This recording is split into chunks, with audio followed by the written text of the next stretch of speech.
Well, we are watching for excessive rainfall here over the next 48 hours. Several more inches of rain could fall, with more flooding concerns and maybe even some severe weather. Of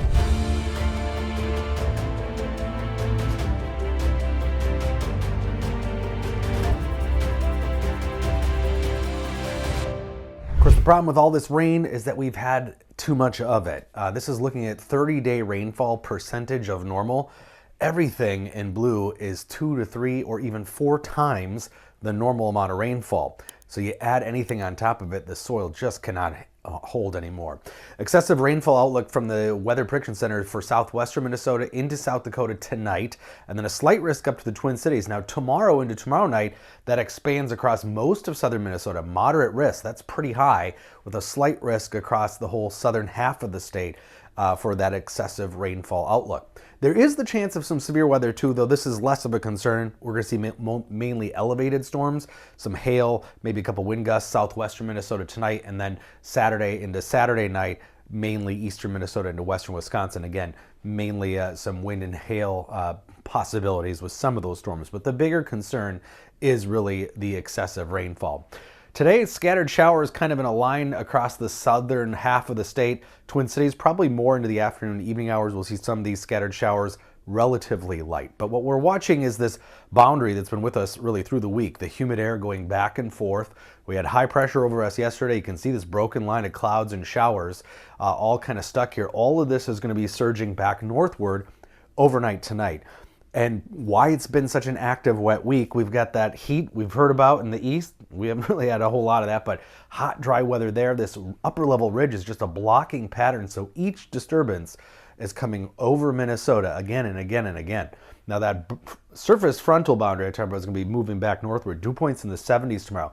Whenever you get that humid air surging back northward, it spawns showers and thunderstorms out ahead of it. So tonight, South Dakota, Nebraska, into southwestern Minnesota, strong storms, heavy rainfall, and then early in the morning across the Twin Cities and eastern Minnesota. We'll largely see a break during the day, more widely scattered showers and storms, but then that's going to fill back in again overnight. And we're going to see waves of showers and thunderstorms Friday evening into Friday night into early Saturday. Some of those could be strong. Again, potential for some high wind gusts, large hail out of that, but mostly just these waves of torrential downpours. And if these storms train, we call it training because it's like a train, one after the other, that's how these rainfall totals really add up. So the forecast rainfall, this is a blend of the models, a weighted average. The average of the models is 4 inches for most of us in southern Minnesota. That's pretty crazy. But there are higher amounts possible. There will be locally heavier amounts. This is the NAM model, for example, has a 5 to 8 inch swath right across southern Minnesota with the Twin Cities on the edge of it into western Wisconsin. Anywhere that gets that 5+ inches over the next 48 hours is going to be subject to some flooding because, again, the ground just cannot hold any more water. So that's what we're watching very closely between now into early Saturday is where all that sets up, who keeps getting hit repeatedly, because it's going to add up to some pretty excessive rainfall totals.